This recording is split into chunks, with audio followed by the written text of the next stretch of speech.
माँ बाप का साया जब तक अपने बच्चों के सर पर रहता है, बच्चों को किसी भी चीज़ की कमी महसूस नहीं होती है।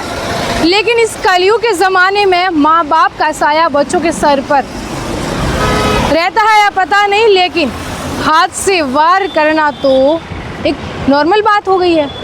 कोई माँ बाप अपने ही बच्चों को मौत के घाट उतार सकते हैं क्या? सोच भी नहीं सकते।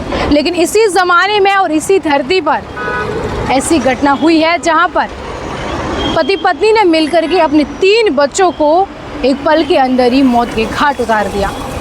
लेकिन उनको मारने के पीछे की वजह क्या है, वो वजह भी इतनी स्पष्ट नहीं। ये घटना है जोधपुर के फलोदी की। हालांकि फलोदी खुद एक अभी ज़िला बन गया है। फलोदी का इलाका है कोलू पाबूजी। वहाँ के रहने वाले शिवलाल और उनकी पत्नी जतनो देवी, जिनके 3 बच्चे थे, किरण, नथु और हरीश। एक बेटा और 2 बेटियाँ। सबसे छोटी नथु थी। नथु अपने ननियाल में रहती थी। शिवलाल कुछ कंपनी में काम करता था। घर में शिवलाल का भाई, उसकी पत्नी और शिवलाल के माता पिता थे और उनकी पत्नी जतनो देवी और 2 बच्चे। दोनों बच्चे कोलू पाबूजी में इंग्लिश मीडियम स्कूल में पढ़ाई करते थे। नथु हालांकि अपने ननियाल में रहती थी। पति पत्नी के बीच में ऐसी क्या अनबन हुई कि उन्होंने ये सोच लिया कि अपने ही बच्चों को मार देते हैं।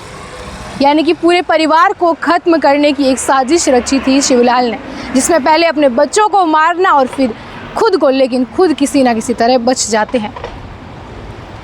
शिवलाल और जतनो देवी अपने बच्चों को खाने की चीज़ में कीटनाशक दवा मिला देती है, जिससे बच्चे हैं वो बेहोश हो जाते हैं। उसके बाद ब्लेड से उनकी नसें काटते हैं हाथ की, ताकि वो मर जाए, जिंदा बचने के कोई भी चांस ना रहे, इसलिए उनका गला दबा देते हैं। सबसे छोटी बेटी मासूम नथु, जो कि ननियाल में रहती है, शिवलाल 2-4 दिन पहले से उसको ननियाल से अपने घर ले आते हैं। यानी कि ये प्लान एक सोची समझी साजिश बहुत पहले से बनाता है। अपने पूरे परिवार को इस तरह से ख़त्म देने का इंतजाम शिवलाल है वो पूरा बना लेता है। हालांकि मारना तो किसी के लिए एक मच्छर भी बहुत बड़ी बात होती है, क्योंकि मनुष्य ये कभी नहीं सीखता कि किसी की हत्या की जाए। लेकिन ऐसा क्या परिवार में स्थिति थी कि शिवलाल ने पूरी परिवार को एक साथ ख़त्म करने की सोची। जतनो देवी अस्पताल में है। पुलिस ने जब सख्ती से पूछताछ की तो उन्होंने बताया कि वो और उनके पति जो है, पैसों की वजह से उनके बीच में झगड़ा हुआ था। उनकी आर्थिक तंगी सही नहीं थी। शिवलाल का भाई नरेश, जो कि आर्थिक रूप से कमज़ोर है, और शिवलाल के माता पिता उसी से सारे खर्चे के पैसे लेते हैं। और एक दिन पहले ही उनकी माँ ने उनसे पैसे मांगे थे शिवलाल से।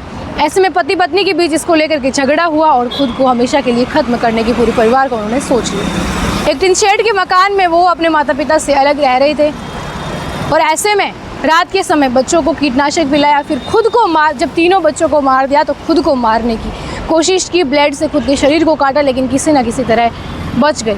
कमरे के अंदर खून जो है वो बहने लग गया था।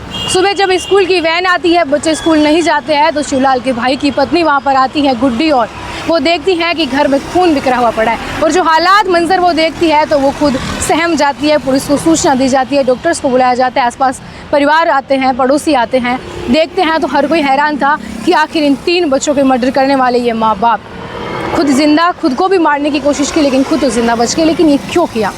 अस्पताल में दोनों को भर्ती करवाया गया। फिलहाल अस्पताल के अंदर शिवलाल और उनकी पत्नी दोनों। पूछा गया कि बच्चों को मारने की उन्हें साजिश क्यों रची, तो सामने जो पहली बात है वो यही आ रही है कि घर में परेशानी, झगड़े और आर्थिक तंगी।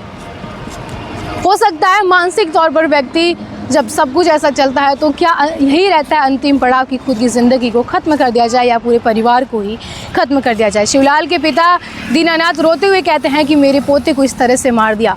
जाने की उम्र तो मेरी थी, लेकिन इस तरह से गला रेत करके उसकी जिस तरह से निर्मम हत्या की गई है 3 मासूम बच्चों की, वो बहुत ज़्यादा उनके लिए भी असहनीय हो रही है। आसपास पड़ोस के रिश्तेदार, परिवार के लोग भी सदमे में हैं कि शिवलाल ने इस तरह से अपने हंसते खेलते परिवार को बर्बाद कर दिया।